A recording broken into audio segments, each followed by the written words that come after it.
नमस्कार. मी प्राध्यापक Pratap Patil, secondary school and junior college Bhilwadi. इयत्ता 11वी कला इतिहास विषयातील प्रकरण 2 भारतातील आद्यनगरे आणि या प्रकरणातील पहिला घटक हडप्पा संस्कृतीची वैशिष्ट्ये याचा अभ्यास व्हिडिओ क्रमांक 1 मध्ये आज आपण करणार आहोत.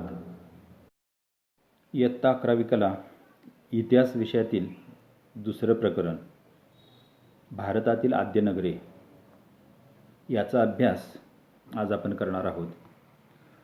तत्पूर्वी पहिलं प्रकरण आणि त्या प्रकरणाचं नाव होतं आद्य शेतकरी. त्या प्रकरणामध्ये आपण पाहिलेलं होतं की इसवी सन पूर्व 12,000 ते 11,000 वर्षापूर्वी शेवटचे हिमयुग संपुष्टात आलं आणि उबदार आणि आर्द्र असं हवामान तयार झालेलं आहे आणि यालाच होलोसीन कालखंड असं म्हटलेलं आहे. आणि या कालखंडात शिकारी योग्य लहान आकाराचे जे प्राणी होते या प्राण्यांची उपलब्धता निर्माण झालेली आहे आणि त्यांची शिकार करण्यासाठी माणसानं पहिलं तंत्र विकसित केलं ते म्हणजे सूक्ष्मास्त्रांची निर्मिती केलेली आहे. म्हणजे दगडी हत्यारांची त्यानं निर्मिती केली. पुढील कालखंडात या माणसानं शेतीला सुरुवात केलेली आहे आणि भारताचा विचार केला तर इसवी सन पूर्व 7,000च्या दरम्यान मेहेरगड या ठिकाणी नवाश्मयुगीन माणसानं जे शेतीला सुरुवात केलेली होती त्याचे पुरावे आपल्याला मिळालेले होते. शेतीबरोबरच या नवाश्मयुगीन मानवानं आता प्राण्यांचं किंवा पशु आणि पक्ष्यांचं जे पालन होतं हे पालन देखील त्यानं सुरू केलेलं आहे. आणि ते करत असताना त्यानं मातीच्या भांड्यांची निर्मिती करायला सुरुवात केलेली आहे आणि मातीच्या भांड्यांच्या निर्मितीबरोबर इतर कला कौशल्य देखील त्याला आत्मसात झालेली आहेत. त्यामध्ये मणी कशा प्रकारे बनवले जातात याची माहिती देखील आपण गेल्या प्रकरणामध्ये पाहिलेलं होतं. आणि त्यानंतर माणसासाठी एक महत्त्वाचा शोध होता आणि तो म्हणजे चाकाचा. आणि चाकाचा शोध लागल्यानंतर मात्र व्यापार आणि दळणवळण याला चालना मिळालेली आहे आणि यातूनच पुढं नागरीकरणाला सुरुवात झाली. तर या सर्वांची माहिती आपण गेल्या प्रकरणामध्ये पाहिलेली होती. आणि आता दुसऱ्या प्रकरणामध्ये भारतामध्ये नगरांचा उदय कशा प्रकारे झालेला आहे याची माहिती पाहणार आहोत. तर या प्रकरणामध्ये प्रामुख्यानं 4 मुख्य घटक आहेत. त्यातील पहिला घटक आहे आणि त्या घटकाचं नाव आहे हडप्पा संस्कृतीची वैशिष्ट्ये. दुसरा घटक आहे नगरे आणि गाव वसाहती यांच्यामधील परस्पर संबंध. तिसरा घटक आहे उत्पादन, व्यापार, व्यवस्थापन आणि शासन व्यवस्था. आणि चौथा जो घटक आहे तो म्हणजे नगरांचा विकास. आणि या 4 घटकांपैकी पहिला जो घटक आहे हडप्पा संस्कृतीची वैशिष्ट्ये याची माहिती आज आपण या व्हिडिओमध्ये पाहणार आहोत. तर प्रकरणामधला पहिला जो घटक आहे आणि तो घटक म्हणजे हडप्पा संस्कृतीची वैशिष्ट्ये. सुरुवातीला म्हटलेलं आहे नागरी हडप्पा संस्कृतीची बीजे बलुचिस्थानमधील मेहेरगड येथील हडप्पा पूर्व काळातील नवाश्मयुगीन संस्कृतीमध्ये सापडतात याचा उल्लेख गेल्या पाठामध्ये आपण पाहिलेला होता. म्हणजे प्रकरण 1 मध्ये त्याची माहिती आपण पाहिलेली होती. दुसरं म्हटलेलं आहे ज्वा फ्रँक्वा जॅरिज आणि रिचर्ड मेडो या पुरातत्त्वज्ञांनी मेहेरगड येथे उत्खनन केले आणि तेथे हडप्पा संस्कृतीच्या उदयाच्या खुणा दर्शवणाऱ्या ज्या नवाश्मयुगीन संस्कृतीचे अवशेष मिळाले त्या संस्कृतीला टोगाओ संस्कृती या नावाने ओळखले जाते. तर इथं मेहेरगड ते सिंधू संस्कृती हा जो मधला कालखंड आहे आणि या कालखंडामध्ये नवाश्मयुगीन संस्कृतीचा उदय झालेला आहे आणि या नवाश्मयुगीन संस्कृतीला नाव काय दिलेलं आहे तर टोगाओ संस्कृती असं नाव दिलेलं आहे. त्यानंतर तिसरा कडा आहे तो म्हणजे हडप्पा पूर्व काळातील नवाश्मयुगीन रावी किंवा हकरा संस्कृतीचे अवशेष. हडप्पा म्हणजे आजचा जो पाकिस्तान आहे या पाकिस्तानमध्ये पंजाब एक प्रांत आहे, तो पंजाबचा प्रांत. त्यानंतर कुनाल, भिराना, फरमाना म्हणजे हरियाणामध्ये आहे. इत्यादी स्थळांच्या उत्खननामध्ये मिळालेले आहेत. तर ही हडप्पा पूर्व कालखंडातील जी नवाश्मयुगीन संस्कृती होती, या नवाश्मयुगीन संस्कृतीचे अवशेष कुठं कुठं मिळालेले आहेत? तर पाकिस्तानमध्ये, पंजाब प्रांतामध्ये, त्यानंतर कुनाल, भिराना, फरमाना ही जी स्थळं आहेत आणि या स्थळामध्ये अवशेष मिळालेले आहेत. पुढचा जो मुद्दा तो म्हणजे वैदिक आर्यांचे आगमन भारतात इसवी सनापूर्वी 1500च्या सुमारास झाले असा एक प्रभावी मतप्रवाह एकेकाळी होता, परंतु त्या आधीच्या काळाबद्दल कोणतीच माहिती पुढे आलेली नव्हती.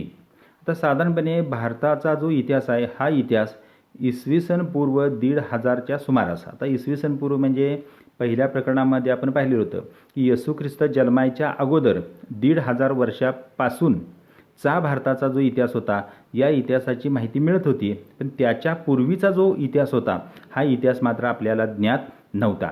मात्र तो 1500 वर्षापूर्वीचा देखील इतिहास आपल्याला कसा मिळू लागलेला आहे बघा. तर त्यामध्ये म्हटलेलं आहे,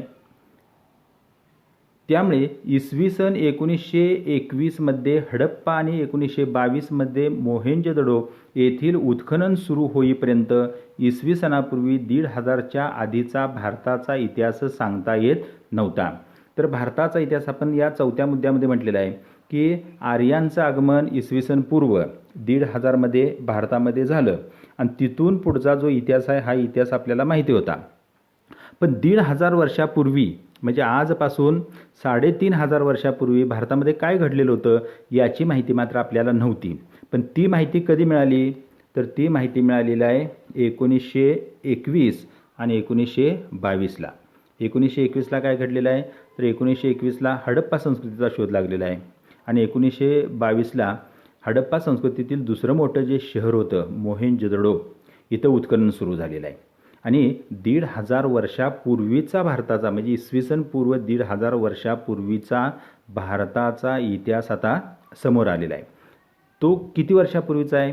तर हडप्पा संस्कृतीच्या शोधामुळे भारताचा इतिहास इसवी सनापूर्वी सुमारे 3 ते 3500 वर्षापर्यंत जातो. म्हणजे आपल्याला माहीत असणारा इतिहास हा 3500 वर्षापूर्वीचा होता, पण आता जवळजवळ 5 ते 5,500 वर्षापूर्वीचा भारताचा इतिहास आपल्याला 1921 आणि 22पासून ज्ञात झालेला आहे. त्या काळात भारतीय उपखंडात अफगाणिस्तानापासून महाराष्ट्रापर्यंत आणि करानच्या किनारपट्टीपासून हरियाणापर्यंत 15 लाख चौरस किलोमीटरच्या प्रदेशात विकसित आणि समृद्ध नागरी हडप्पा संस्कृती नांदत होती. आणि 1922ला आपल्याला समजलं की अफगाणिस्तानपासून महाराष्ट्रापर्यंत आणि करानपासून ते हरियाणापर्यंत हा जो 15 लाख चौरस किलोमीटरचा जो प्रदेश आहे या प्रदेशामध्ये एक सुसंस्कृत अशी संस्कृती नांदत होती. आणि ही जी संस्कृती आहे ही संस्कृती कशी आहे? तर ही संस्कृती कांस्ययुगीन होती हे सिद्ध झाले. कांस्ययुगीन म्हणजे काय म्हटलेलं आहे? तांबे आणि जस्त एकत्र मिसळून त्यापासून ब्रांझ हा धातू तयार करतात, त्याला कांस्य असं म्हणतात. तर हे जे संस्कृती आपल्याला सापडली 1500 वर्षापूर्वी पण भारतामध्ये संस्कृती होती आणि त्या संस्कृतीतील लोकांना तांब्यामध्ये जस्त मिसळून त्यापासून ह्या जो कांस्य धातू होता हा कांस्य धातू तयार करण्याचं ज्ञान त्यांना अवगत होतं. आणि या संस्कृतीची 2000हून अधिक स्थळे उजेडात आली आहेत. आता ही संस्कृती भारतामध्ये किती प्रचंड प्रदेशावरती पसरलेली आहे? तर 2000 ठिकाणी आजपर्यंत उत्खनन झालेलं आहे. आता जेवढं उत्खनन साधारणपणे बघा जेवढं उत्खनन करायला पाहिजे त्यातलं 1/3 फक्त उत्खनन झालेलं आहे आणि एवढ्या उत्खननामध्ये जवळ 2000हून अधिक स्थळे उजेडात आलेली आहेत. कोणकोणती शहरं सापडली बघा? तर हडप्पा, मोहेंजोदडो, कालीबंगन, लोथल, धोलावीरा, राखीगढी यासारख्या विस्तृत नगरांच्या उत्खननातून प्रकाशात आलेले अवशेष हडप्पा संस्कृतीच्या गतवैभवाची साक्ष देतात. तर 5,500 ते 5,500 वर्षापूर्वी या भारतामध्ये ही जी शहरं आहेत कोणती बघा? हडप्पा, मोहेंजोदडो, कालीबंगन, लोथल, धोलावीरा, राखीगढी यासारखी अनेक शहरं त्या कालखंडात अस्तित्वात होती आणि अतिशय वैभवशाली होती, त्याची साक्ष आपल्याला उत्खननातून मिळते. 10 म्हणलेलं आहे, या नगरांचा इतिहास 3 कालखंडात विभागलेला आहे. आता हा जो इतिहास आहे, या हडप्पा संस्कृतीचा किंवा सिंधू संस्कृतीचा इतिहास आहे, ही शहरं आहेत, या शहरांचा इतिहास 3 भागामध्ये विभागलेला आहे. एक म्हणले पूर्व हडप्पा संस्कृतीचा काळ, म्हणजे अजून शहरांचा उदय झालेला नव्हता. शहरांचा उदय झालेला नव्हता म्हणजे काय होता, तो नवाश्मयुगाचा कालखंड होता. नवाश्मयुगाच्या कालखंडामध्ये गावांचं शहरामध्ये रूपांतर होत होतं, म्हणजे अजून शहरं झालेली नव्हती. तो पहिला कालखंड आहे. दुसरा म्हणलेला आहे प्रगल्भ नागरी हडप्पा संस्कृतीचा काळ, म्हणजे आता ही मोठमोठी शहरं उदयास आलेली आहेत, हा दुसरा कालखंड म्हटलेला आहे. आणि तिसरा कालखंड उत्तर हडप्पा संस्कृतीचा काळ. आता हा जो उत्तर हडप्पा संस्कृतीचा काळ होता आणि या कालखंडामध्ये ही जी संस्कृती होती, ही संस्कृती नष्ट झालेली आहे. तर या 3 भागामध्ये या संस्कृतीची आपण विभागणी केलेली आहे. आणि शेवट म्हटलेलं आहे, ही नगरे वसवणारे लोक कोण होते हे कोडे मात्र अजून सुटलेले नाही. तर 5 ते 5.5 हजार वर्षापूर्वी या भारतामध्ये ही मोठमोठी जी शहरं होती, ही शहरं स्थापन करणारी जी लोकं होती, ही नक्की कोण होती हे मात्र आजपर्यंत समजलेलं नाही. तर या ठिकाणी बघा, आपण नकाशामध्ये पाहू शकतो की किती विस्तीर्ण प्रदेशावरती ही सिंधू संस्कृती पसरलेली आहे. म्हणजे हा इथं पाकिस्तान आहे, इथं हा अफगाणिस्तान आहे आणि हा भारत आहे.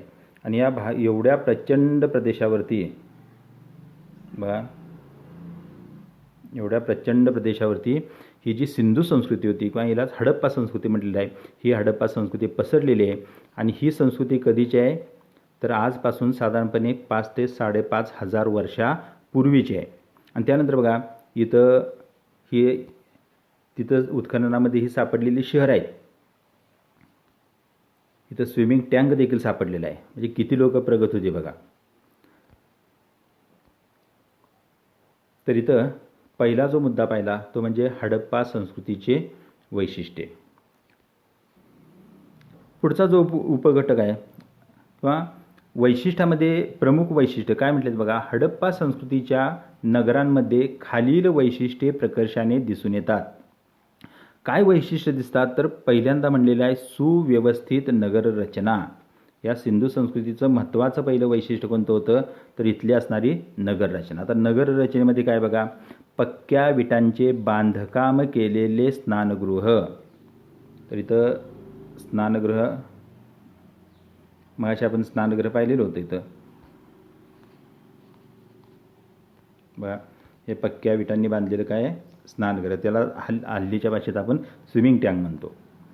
त्याच्यानंतर पुढं काय म्हटलेलं आहे, स्वच्छतागृह, म्हणजे ज्याला आपण टॉयलेट किंवा आपण संडास असं म्हणतो. आणि ही जगाला संडासची दिलेली जी देणगी आहे, ही देणगी कुणी दिलेली आहे, सिंधू संस्कृतीनं. आणि सिंधू संस्कृतीमध्ये वैयक्तिक घरगुती संडास आणि सार्वजनिक असणारे जे संडास होते हे देखील तिथं पाहायला मिळतात. म्हणजे 5.5 ते 5.5 हजार वर्षापूर्वी भारतामध्ये संडास प्रचलित होते आणि ही देणगी भारतानंच जगाला दिलेली आहे. त्यानंतर विहिरी सापडलेली आहेत. आता बघा, इथे एक विहीर दाखवलेली आहे का, इथं विहीर म्हणजे प्रत्येकाच्या घरामध्ये आणि सार्वजनिक विहिरी देखील आहेत. आणि इथं हे स्विमिंग टँक म्हटलेलं आहे. तर विहिरी सापडलेल्या आहेत, स्विमिंग टँक सापडलेला आहे. आणखीन काय म्हटलं आहे बघा, यासारख्या सोयीनी युक्त विशाल घरे, धान्याची कोठारे, म्हणजे धान्य साठवण्यासाठी मोठमोठी धान्याची कोठारे, बिल्डिंग, त्यासाठी इमारती बांधलेल्या आहेत.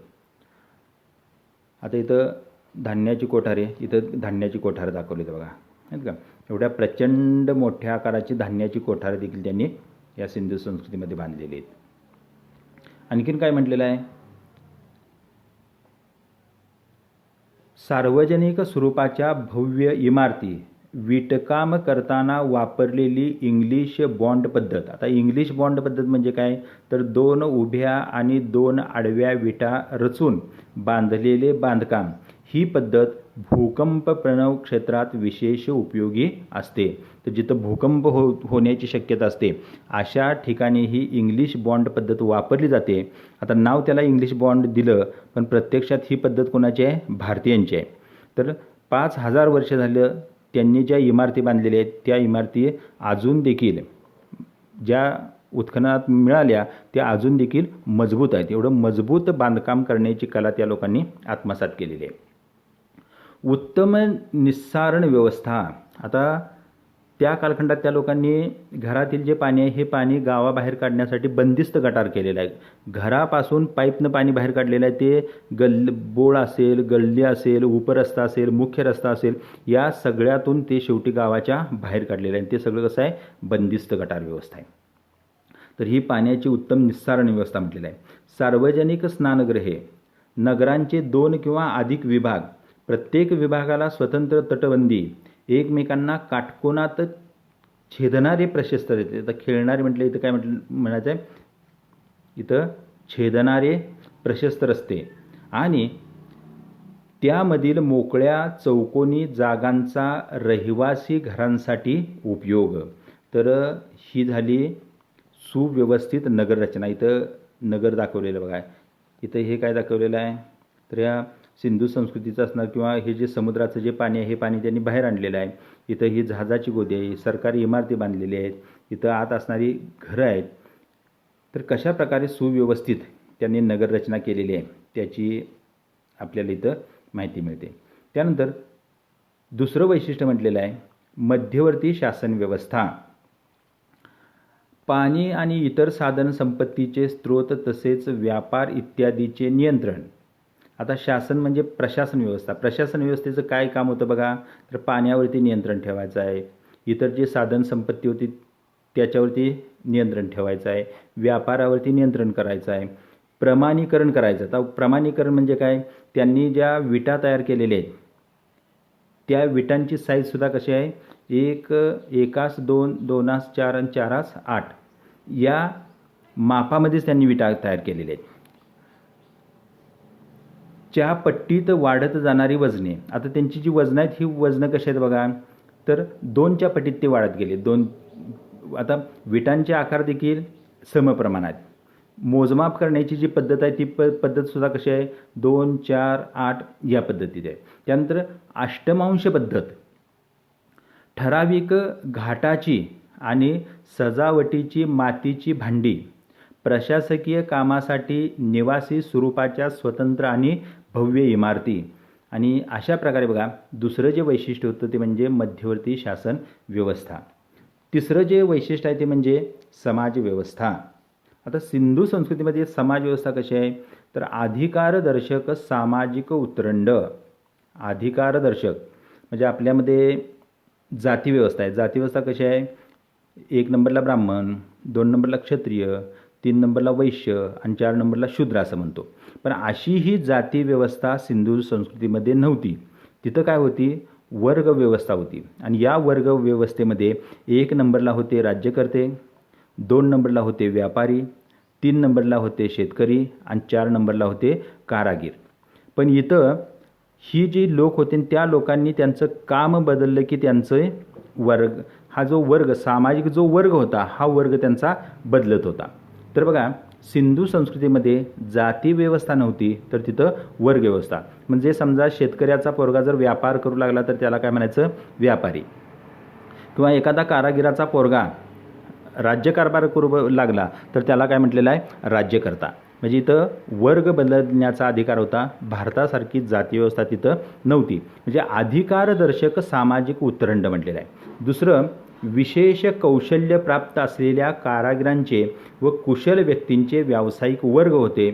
त्यानंतर धार्मिक बाबतीमध्ये श्रद्धा प्रणाली आणि त्यांच्याशी निगडीत असलेल्या वस्तू आणि वास्तू, दफनस्थळे, मृत्यूनंतरच्या विविध कल्पना आणि यांचे पुरावे तिथं मिळालेले आहेत. आता श्रद्धा कल्पनेमध्ये काय मिळालेलं आहे, तर ते लोक कोणता देव मानत होते, धार्मिक श्रद्धा काय होत्या याची माहिती मिळालेली नाही.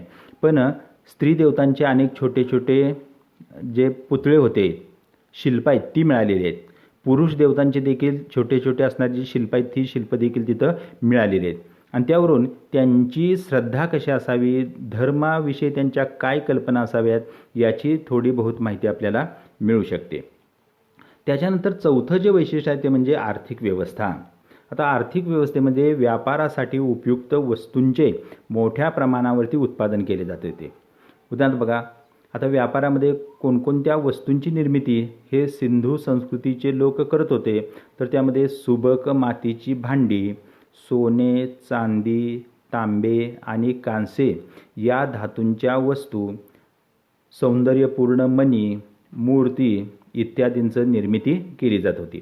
उत्पादनाच्या सोयीसाठी कारागिरांचे कारखाने आणि कारागीर यांच्या वस्तींचा स्वतंत्र विभाग, अंतर्गत आणि दूरवरच्या प्रदेशाशी असणारा भरभराटीचा व्यापार आणि शासकीय यंत्रणेद्वारे व्यापारावरती नियंत्रण.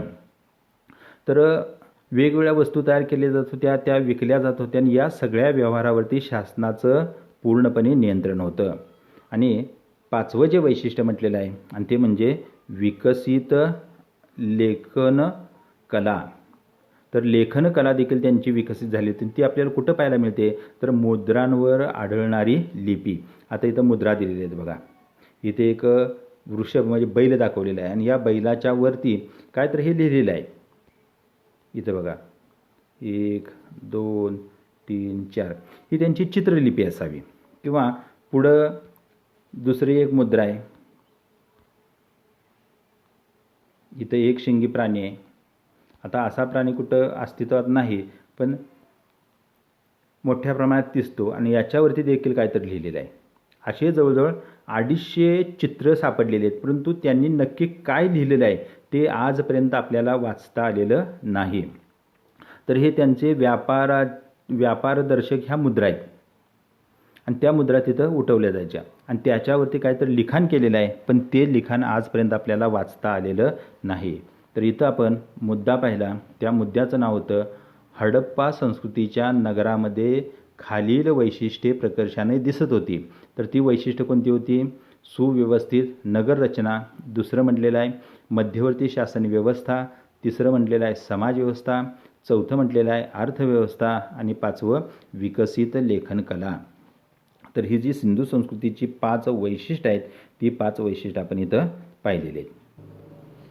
इथे अधिक माहितीसाठी एक चौकट दिलेली आहे आणि त्या चौकटीमध्ये काय सांगितलेलं आहे, तर मातीच्या भांड्यांची खापरे आणि इतर पुरावस्तू यांची खास वैशिष्ट्ये आणि त्या प्रथम ज्या स्थळाच्या उत्खननात मिळाल्या याचा विचार करून पुरातत्वज्ञांमध्ये प्रागैतिहासिक कालखंडातील संस्कृतींना नावे दिलेली आढळतात. तर ही मातीचे भांडी किंवा जी खापरं सापडलेली आहेत, पुरातन ज्या वस्तू आहेत आणि त्या वस्तू मिळालेल्या आहेत आणि त्या वस्तूंवरून प्रागैतिहासिक कालखंडातील संस्कृतींना नावे दिली आहेत. आता ऐतिहासिक कालखंड 3 आहेत. पहिला कालखंड आहे प्रागैतिहासिक कालखंड, दुसरा कालखंड आहे इतिहासपूर्व कालखंड आणि तिसरा कालखंड आहे इतिहास. बघा जरा इथं लक्ष देऊन ऐकायचं आहे. तर ऐतिहासिक कालखंड किती? 3. पहिला जो कालखंड आहे तो कोणता आहे? प्रागैतिहासिक कालखंड. दुसरा कालखंड कोणता? इतिहास पूर्व. आणि तिसरा कालखंड कोणता आहे? इतिहास कालखंड. प्रागैतिहासिक कालखंड यातील प्रागैतिहासिक कालखंडाचा अर्थ आहे की ज्या कालखंडात माणसाकडं लेखनकला पण अवगत नव्हती आणि त्या कालखंडाचा अभ्यास करण्यासाठी कुठं तर आपल्याला मातीची भांडी पण त्या माणसाने तयार केलेली नव्हती. काय तर दगडी हत्यारं त्याची मिळतात. हा जो कालखंड आहे त्याला प्रागैतिहासिक कालखंड म्हटलेला आहे, म्हणजे आशमयुगाचा तो कालखंड आहे. दुसरा जो कालखंड आहे त्याला इतिहासपूर्व म्हटलेला आहे. आता इतिहासपूर्व कालखंडाचं वैशिष्ट्य कोणतं आहे? इतिहासपूर्व कालखंडामध्ये सिंधू संस्कृती होती. इतिहास लिहिण्यासाठी भौतिक पुरावे लागतात, म्हणजे डोळ्यानं जे दिसतात किंवा उत्खनन करत असताना मातीमध्ये जे सापडतात ती जी साधनं आहेत त्याला आपण भौतिक पुरावे म्हणतो आणि त्याचप्रमाणे लिखित पुरावे लागतात. पण सिंधू संस्कृतीच्या बाबतीत काय घडलं बघा, मोठमोठी शहरं सापडली, डोळ्याने दिसतात आपल्याला ती, पण त्यांनी काय लिहिलं हे काय आपल्याला वाचता आलेलं नाही. म्हणून त्या संस्कृतीला आपण इतिहासपूर्व कालखंड म्हटलं. आणि सिंधू संस्कृतीनंतरचा जो कालखंड आहे त्याला इतिहास म्हटलेला आहे. आणि इतिहासाचं वैशिष्ट्य कसं असतं, तर लिखित पण साधनं सापडतात आणि भौतिक साधनं म्हणजे डोळ्यांना दिसणारी साधनं देखील सापडतात. त्याला आपण इतिहास काळ असं म्हटलेलं आहे. तर हा जो लाखो वर्षाचा हा जो इतिहास आहे, या इतिहासाच्या अभ्यासासाठी आपण त्याचे 3 कालखंड घेतलेले आहेत. त्यातला पहिला कालखंड आहे प्रागैतिहासिक कालखंड. त्यानंतर दुसरा जो आकडा आहे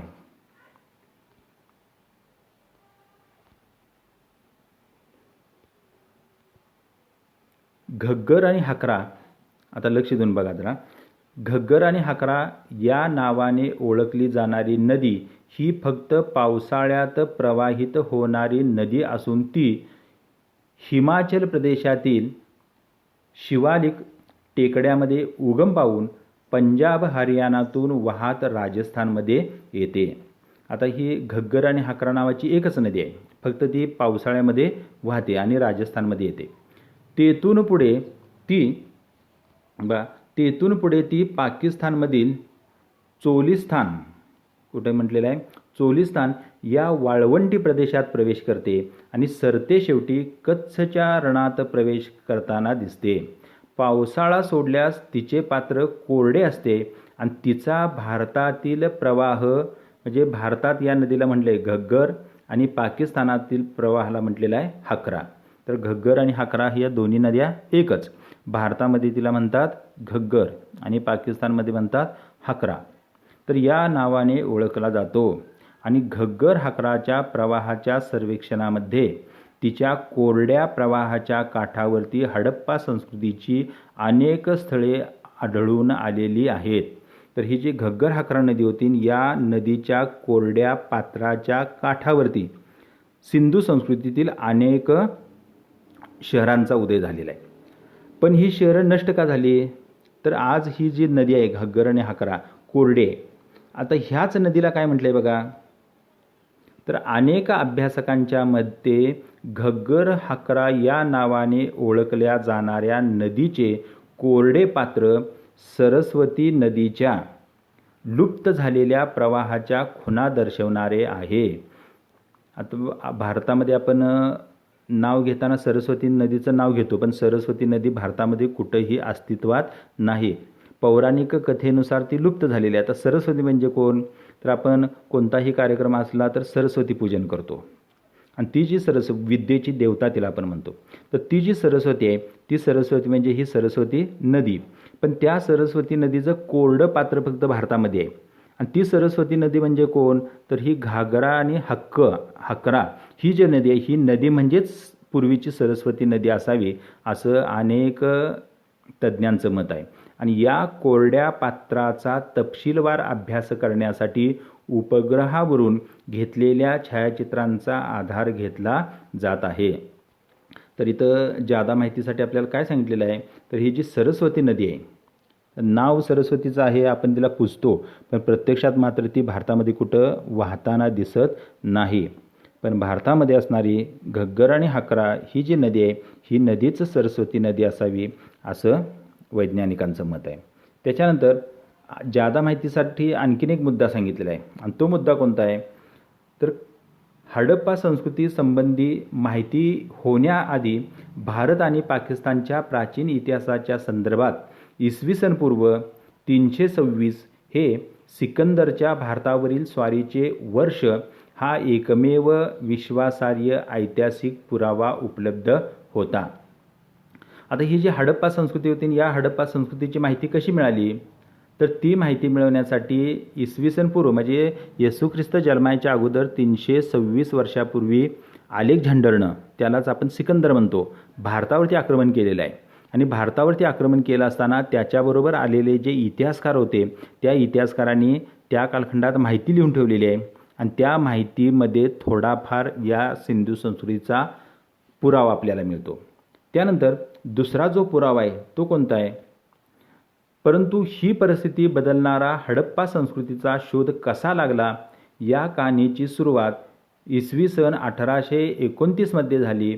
चार्ल्स मेसन या प्रवाशाने हडप्पाला भेट दिली आणि हडप्पा येथील प्राचीन अवशेष सिकंदराला रोखून धरणाऱ्या पौरसच्या राजाच्या राजधानीचे असावेत असे अनुमान त्याने बांधलेले आहेत. तर हा अलेक्झांडरनं ज्यावेळेला भारतावरती आक्रमण केलं, त्यावेळेला त्याच्याबरोबर आलेल्या विद्वानांना, इतिहासकारांना या सिंधू संस्कृतीचे अवशेष पाहायला मिळालेले होते. त्याचं वर्णन देखील त्यांनी करून ठेवलेलं होतं. मात्र 1829 मध्ये ज्यावेळेला चार्ल्स मेसन त्या परिसरामध्ये गेला आणि त्यावेळी त्यानं काय सांगितलं, तर ते जे अवशेष आहेत ते अवशेष कोणते आहेत, तर अलेक्झांडरबरोबर युद्ध करणारा जो पौरस नावाचा जो भारतीय राजा होता आणि त्या पौरस राजाची राजधानी होती तक्षशिला. तक्षशिलेच्या शेजारी त्याचं राज्य होतं आणि त्या तक्षशिलेच्या शेजारी असणारा हा जो पौरस होता आणि या पौरसाच्या राजधानीचे ते अवशेष असावेत असं मत त्यानं मांडलेलं होतं. पण प्रत्यक्षात ते पौरसाच्या राजधानीचे अवशेष नव्हते, तर पौरसाच्याही देखील जवळजवळ 1500 वर्षापूर्वी नष्ट झालेल्या त्या हडप्पा सिंधू संस्कृतीचे ते अवशेष होते. तिसरा मुद्दा म्हटलेला आहे, मेसन नंतर लेफ्टनंट अलेक्झांडर बर्न्स नावाच्या एका अधिकाऱ्याने हडप्पाला भेट दिली होती. मेसन आणि बर्न्स या दोघांनी लिहिलेल्या वृत्तांतामुळे भारतीय पुरातत्व खात्याचे पहिले सरसंचालक सर अलेक्झांडर कॅनिंगहॅम यांचे लक्ष हडप्पाकडे वेधलेले आहे आणि त्यांनी इसवी सन 1872-73 मध्ये तेथे उत्खनन केले. भारतावरती इंग्रजांचं राज्य प्रस्थापित झाल्यानंतर तिथं सापडणारे जे वस्तू होत्या आणि ते पाहिल्यानंतर जे युरोपियन इतिहासकार होते आणि या इतिहासकारांच्या मनामध्ये त्या जागेचं आकर्षण होतं आणि त्या आकर्षणापोटीच भारतीय पुरातत्व विभागाचे जे सरसंचालक होते, प्रमुख होते अलेक्झांडर कॅनिंगहॅम यांनी देखील 1872-73 मध्ये तिथं भेट देऊन उत्खनन करण्याचा प्रयत्न केलेला होता. परंतु बघा, कॅनिंगहॅम यांनी केलेल्या उत्खननानंतर हडप्पाचे उत्खनन पुन्हा सुरू होण्यास 48 वर्षाचा कालावधी लागला. पण कॅनिंगहॅम यांना हे काय सांगता आलेलं नव्हतं की हे जे अवशेष सापडतात हे अवशेष कधीचे आहेत, नक्की कोणत्या शहराचे आहेत, हे मात्र काय त्यांना सांगता आलेलं नाही. पण एवढ्या मोठ्या कालावधीमध्ये सुद्धा हडप्पाबद्दल युरोपियन संशोधकांमध्ये असलेले कुतूहल टिकून राहिले होते, कारण हडप्पा येथे मिळालेल्या मुद्रांमुळे हडप्पा संस्कृतीचा मेसोपोटेमियामधील संस्कृतीशी जवळचा संबंध असावा असे अभ्यासकांना वाटत होते. आता कुतूहल या लोकांना का वाटत होतं, तर हडप्पा मध्ये मिळणारे जे अवशेष होते, सिंधू संस्कृतीमध्ये मिळणारे अवशेष होते, ते मेसोपोटेमिया संस्कृती म्हणजे इराणमध्ये असणाऱ्या मेसोपोटेमिया संस्कृतीशी मेळ खात होते. आणि मेसोपोटेमिया संस्कृती तर हजारो वर्ष पूर्वीची होती आणि त्यामुळे मेसोपोटेमिया संस्कृती बरोबरचीच ही शहरं असावीत, ही संस्कृती असावी असं संशोधकांना वाटत होतं. आणि त्यातूनच या संशोधकांनी या हडप्पा किंवा सिंधू संस्कृतीच्या परिसरामध्ये उत्खनन केलं आणि त्यातूनच पुढे या सिंधू संस्कृतीचा उदय झालेला आहे. तर आपण इथं मुद्दा पाहिला आणि तो मुद्दा होता, खालील माहिती तुम्हाला निश्चित आवडेल किंवा सिंधू संस्कृतीचा शोध घेण्यासाठी कशाप्रकारे संशोधकांना प्रेरणा मिळाली याची माहिती इथं आपण थोडक्यामध्ये पाहिलेली आहे. तर या व्हिडिओमध्ये आपण हडप्पा संस्कृतीची वैशिष्ट्ये, त्याचप्रमाणे हडप्पा संस्कृतीच्या नगरामध्ये जी वैशिष्ट्ये होती त्या वैशिष्ट्यांची देखील माहिती पाहिलेली आहे. आणि अधिक माहितीसाठी जी सरस्वती नदी आहे त्या सरस्वती नदीची आणि या सिंधू संस्कृतीचा शोध कशा प्रकारे लागलेला आहे याची देखील माहिती पाहिलेली आहे. तर इथं आपण हा व्हिडिओ थांबवतोय. पुढच्या व्हिडिओमध्ये आपण हडप्पा संस्कृतीमध्ये असणारी जी नगरे होती त्या नगरांची माहिती पाहणार आहोत. धन्यवाद.